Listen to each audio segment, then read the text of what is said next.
So once again, everyone, thank you very much for joining us. Sorry for the technical issues. As I mentioned earlier, I would like to introduce new guys who haven't been with us on the call before, so you haven't seen them. You maybe heard of them. With Jared, I know you guys been very supportive, and when we shared the news and update you on the progress of Jared while moving from Ukraine to Australia. Finally, Jared is in Melbourne with us, and I'll let him say a few words to the community and introduce himself. Hi everyone, my name is Jared. I just wanted to thank everyone for your support. I have seen your kind of messages in Telegram, and this was great support for me and my family in that time. Yeah, just a little about me. In the last 20 years, I have worked in many different projects with various technologies. Started as a software engineer, but I really worked in very different directions and built a lot of applications. However, my passion is in building more scalable application, in developing better architecture for software that may change the environment, can change our lives in better meaning.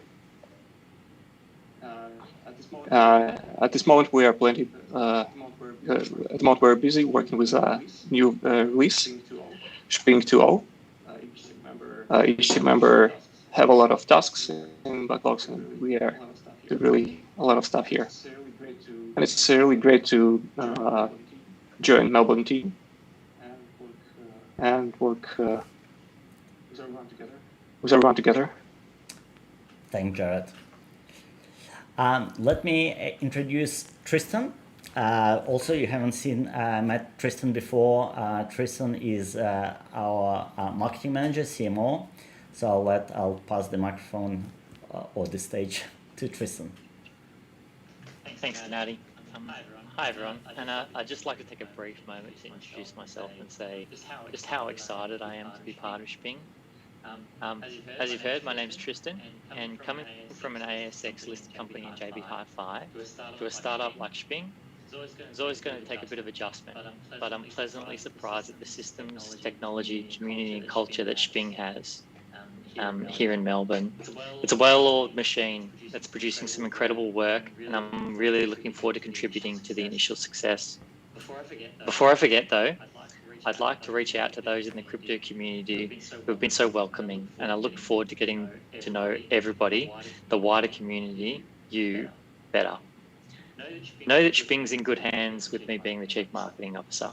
I've had large retailer experience working with the Adidas brand, great community experience working with Professionals Australia, which is a professional association for engineers, scientists, and other amazing professions. And I've got great technical and corporate experience working with JB Hi-Fi. I'm bringing a wealth of experience and a level-headed approach to marketing. And I'm really looking forward to taking to market and furthering Shping for brands, Shping Coin, and Origins Trace to take it to that next level. Some of you may think what's brought me to Shping, and I think it's the same reason we're all here and a part of this journey. We see the opportunity and the unique value proposition that Shping has, and as I said, we're unique. We've got an amazing application that Gennady will update you on shortly. We've got terrific minds working on it, such as Jared, and I welcome him to Melbourne. And he's developing the ideas with such great speed and accuracy, and it continues to evolve the application as the market leader. It's an amazing time to be a part of Shping, and to be able to share the news with you, the Shping crypto community, something that I'll relish as part of my job. You're a part of the ecosystem and integral to our success and the circulation of that success. By sitting here, watching this AMA, you've already helped the growth of Shping. And for that, we thank you. I can't give everything away in my first AMA, but I would like to say that we're working on some very big things, and some things are coming very soon that the marketing department is producing. I'll be giving community updates and spreading the word across our channels, so make sure you keep an eye out for the content and share it on your own channels. Again, it's great to be part of Shping. I can't wait to show you all the work that we're producing. It's exciting, fresh and fun, and I know that you're going to love being associated with this amazing brand. Thanks, Kennedy. Thank you very much, Tristan. What I would like to do next is I wanted to give you some preview of what's coming in 2.0. We've talked about it before, and what I thought is to take this opportunity to go a bit dive a bit deeper on some of the specific features, not all of them, but we'll maybe expose one of the features at a time. So let me share my screen. So let me share my screen, and I'll be able to show you a few slides. Just give me 1 second.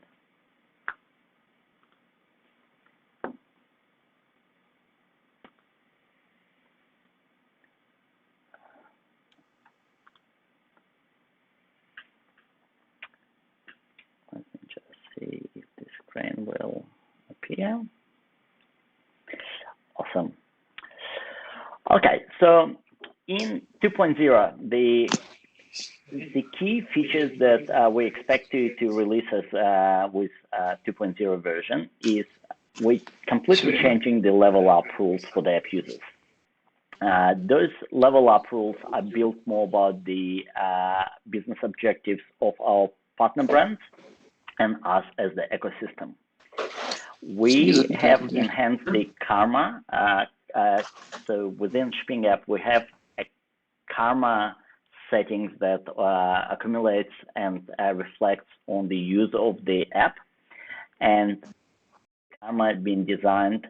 Now it's incentivized users to be a more conscious consumer, to buy more recyclable product packaging, and so on. So I'm not going to talk about all of the rules. They're going to be available for the users to see within the app, but I'll just touch on it. We've introduced a new level, ambassador level. So it's a level above platinum, comes with a lot more perks, but at the same time, the ambassador level is someone who is really like a representative of Shping, someone who is very passionate, and it's not going to be easy to get to the ambassador level, but those who will hopefully will see it worthwhile. But at the same time, it means that those users are very aligned with our vision and support our platform with the activity. We also introduced a booster functionality.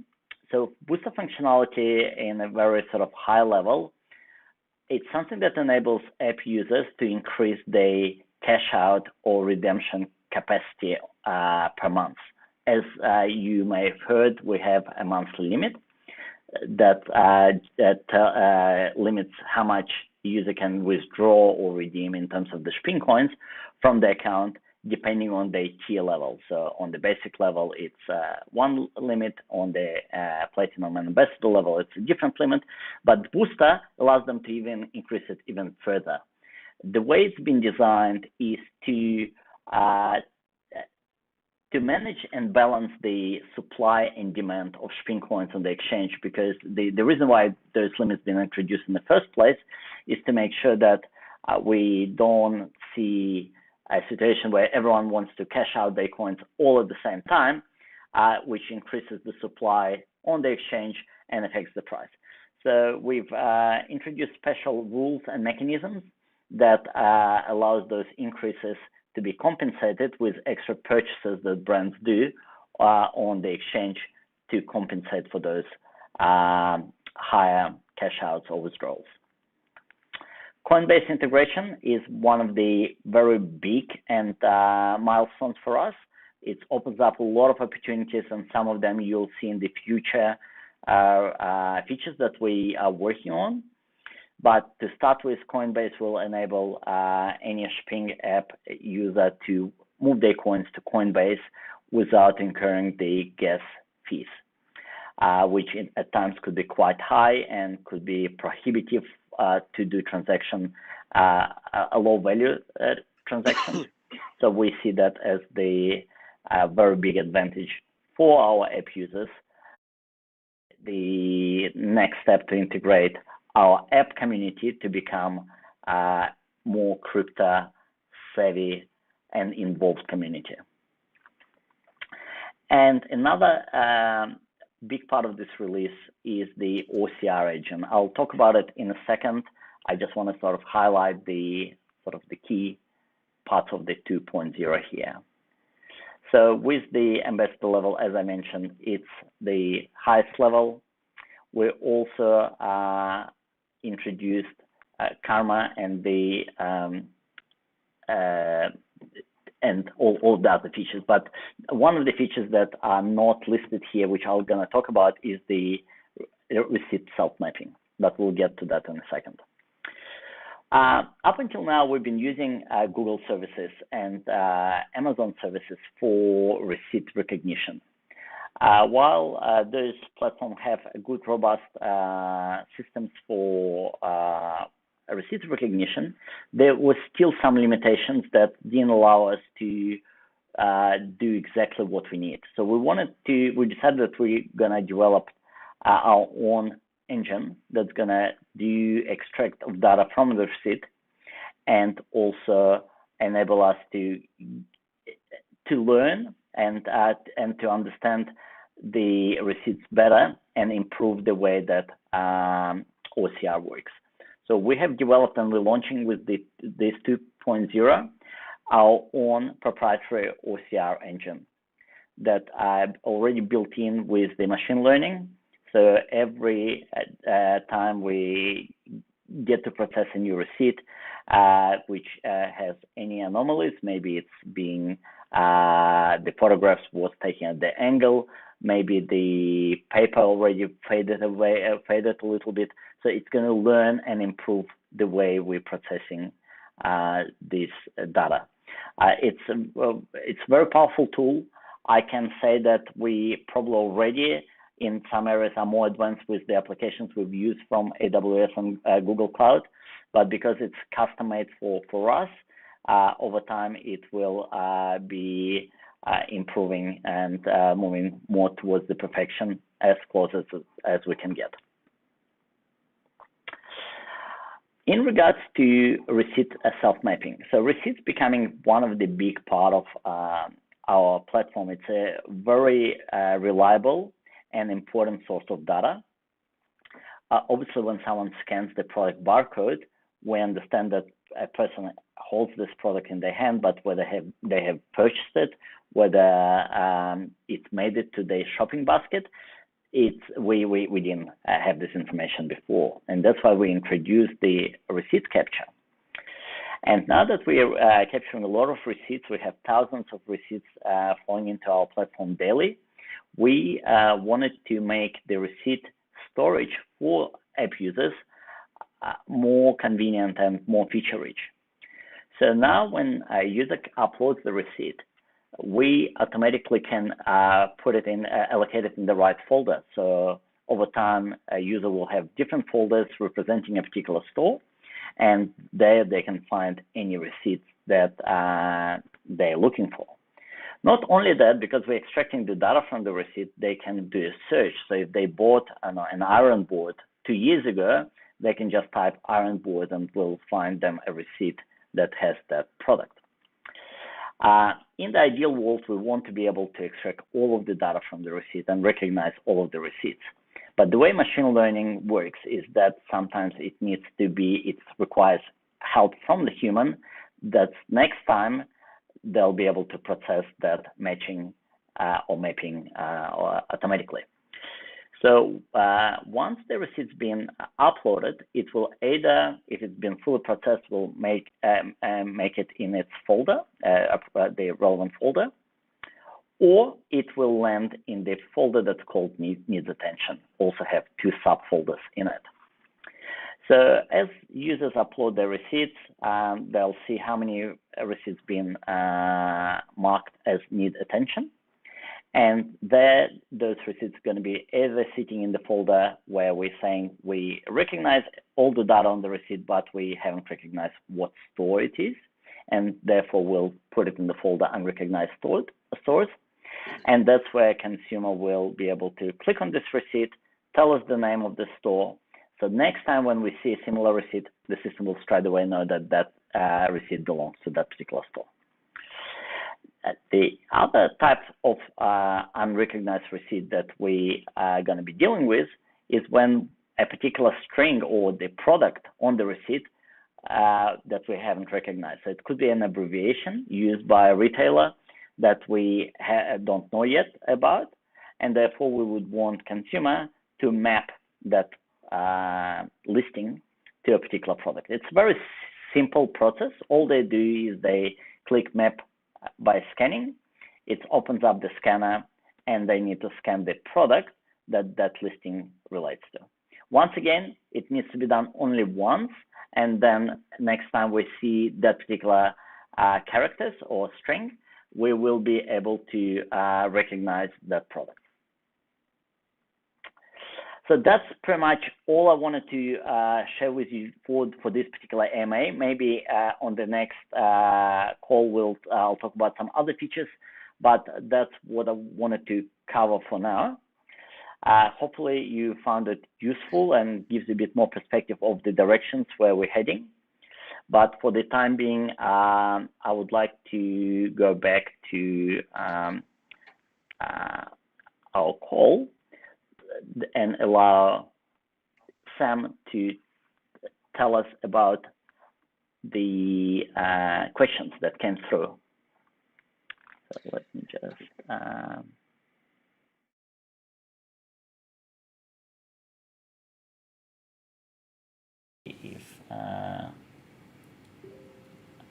yep, I think we are I can see that we're all in the picture. So Sam, please tell us what sort of questions we got so we can try to address them one by one. Thanks very much, Gennady. And just confirming the nod of heads, everyone can hear me okay? Right, thank you. Look, thanks to our community in the last 24 hours who have sent through their questions for the AMA on Telegram in no particular order, and just going through these. So I'll just sort of read these out. So Gennady, one of the key questions that we have received was in relation to when will there be other tokens to be added to Shping? I assume it's probably relates to other crypto exchanges or sort of crypto wallets, probably that. Correct. Okay, correct. So we're starting with Coinbase, so that's the initial sort of step in that direction. But going forward, we are planning to allow users to move their coins to other exchanges that we work with the off-chain approach without incurring the gas fees. So over time, we will have other wallets implemented in the app. Okay, fantastic. Thank you for that. And I suppose part of that, there was a question asked in relation to what happened to the Timex AMA with Shping and the conversations there. Certainly. So we been approached, as I mentioned, to do an AMA with Timex. But what we've decided to do is to wait until we complete the new website and all of our marketing strategy, which we are working on, and do the AMA straight after that, because obviously we want to talk to a greater community and get to know people outside of our current circle, but we thought it would give us a better return if we do that once we have done all of those items that I've just mentioned, the marketing strategy, a new website, and the new release of the app. So it's definitely coming, just to it's definitely coming, but probably it will be sort of June, July. Great, and I suppose just building on that piece with the rollout of 2.0, and I know Gennady, you've touched on it as well. But I suppose for both yourself and Tristan, when there's a few questions asked with respect to when should we expect the SGK full scale marketing and PR? When do we sort of anticipate that to sort of go live and to kick off? So originally we were planning to launch Shping 2.0 on the 1st of May. Unfortunately, due to some of the delays that we've incurred with the staff relocations and the situation in Ukraine, there will be some delay. So at this stage, it's going to be most likely either late May or early to mid-June. We will provide the exact date, but unfortunately we had to delay the launch as well as the launch of the marketing campaign because of that. Great, and appreciate the team here. I suppose the community, the team here have appreciated some of the positive feedback that we do receive each Friday evening Australian Eastern Standard Time, when we do publish the Friday announcements. But a question was brought up with respect to that the team, the community is actually happy to see us all delivering, but this progress goes unnoticed on social media. And there was the suggestion that these should be published on the Friday updates on social medias, especially Twitter and so forth. I suppose in terms of the momentum and the recognition that we're now starting to build on. I suppose any points to sort of further touch on that, Gennady or Tristan, with respect to that, in terms of how we're constantly looking to promote our social media with some of the key successes that we've had. Totally. Maybe I can jump in here if you like. I'll just do a very quick intro and then. Sure. Yes. So we definitely the coverage of the social media is one of the key pillars of our upcoming strategy. The reason why we haven't been as active yet as we wanted to be, only because we are refining some of our narratives, our messaging, and we wanted to wait and until it's fully completed. We're doing some posts, but they not as regular and not yet part of the actual strategy that we are about to launch and work against of. But it's definitely coming, and Tristan is on top of it. He will be the one overseeing all of that rolling out. So I'll let Tristan to say a few words. Yeah, look, stole my thunder, to be honest. But I've got to say, we are working very hard on the messaging plan that's evolving week by week. And part of that is to make sure we've got clearer communication out to all our channels, Twitter, Facebook, anything that we can use, including Telegram, to all our audiences, which is the B2C and the crypto community. So we've definitely taken notice of it, and that we've got a strategy in place to start rolling out some clearer and more timely communication as well. So bear with us. It's definitely in the pipeline, and I'm working very hard to make sure that we've got all the bases covered in regards to that. And just in closing that loop too, from my side, with respect to new business development and onboarding some of those small, medium, and large brands across grocery, pharmaceutical, and liquor, it goes without saying that I suppose it's building our own kudos on some of the key successes and trying to win new business. That's something that Tristan, Gennady, and I really want to be really finessing, as the guys have touched on, because we do want to blow our own trumpet and make as much noise as we can, and the success of how we are performing. So it is definitely something that we will be looking to sort of broaden once we've got all those other touch points finalised.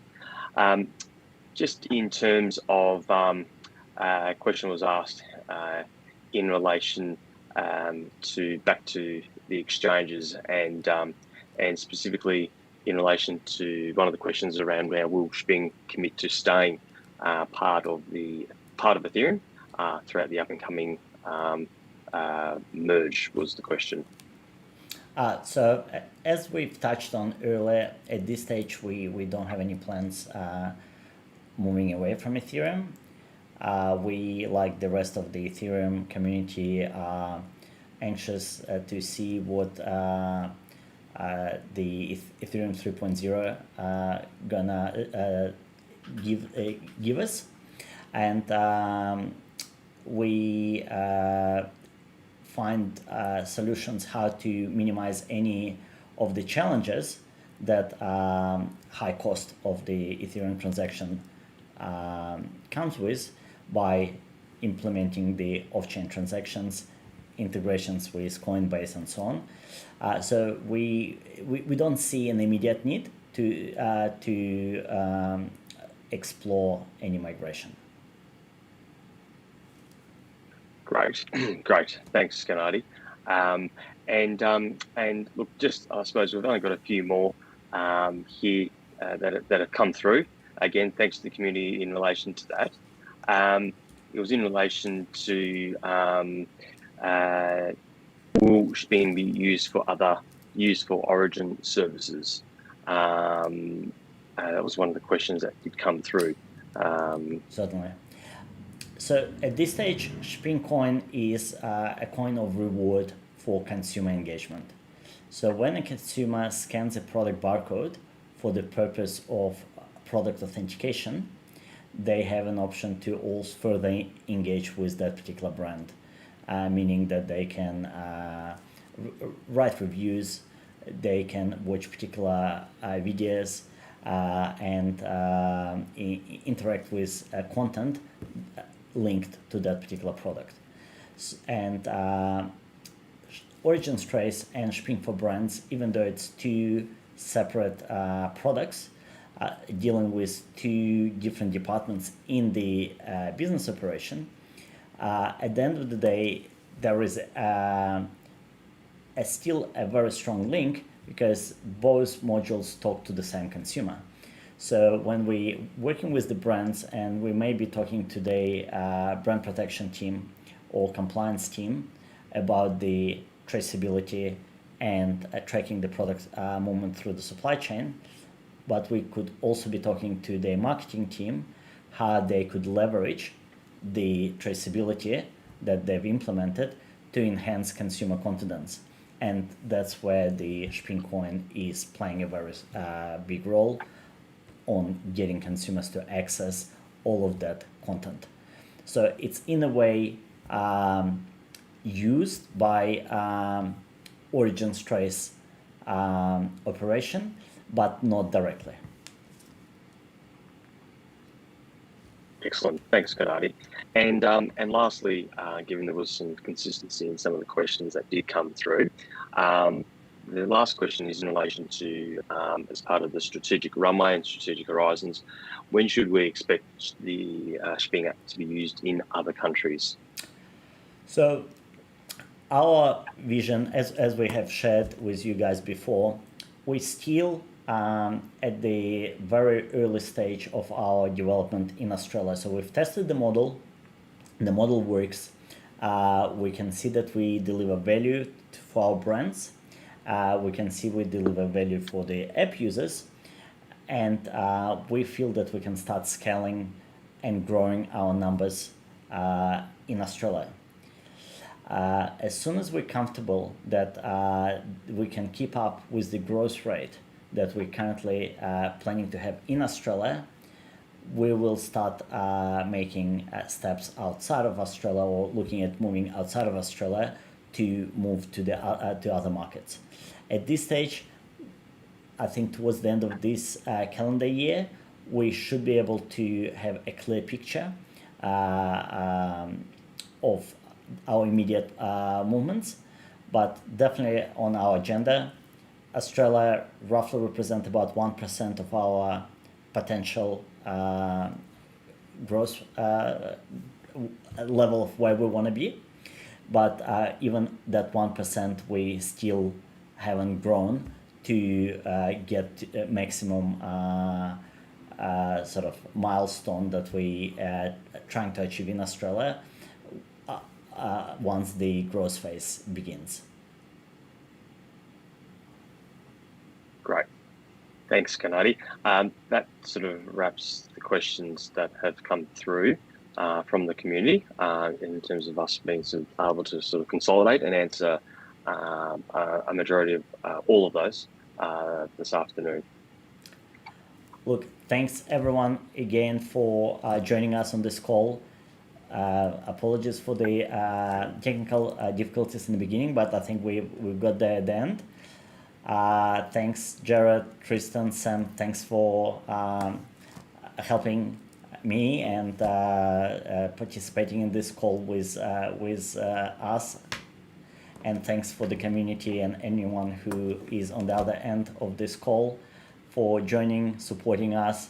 And we hope to share some more exciting news in the coming months, weeks, years. Thanks, everyone. Thanks all. Thank you. Thank you.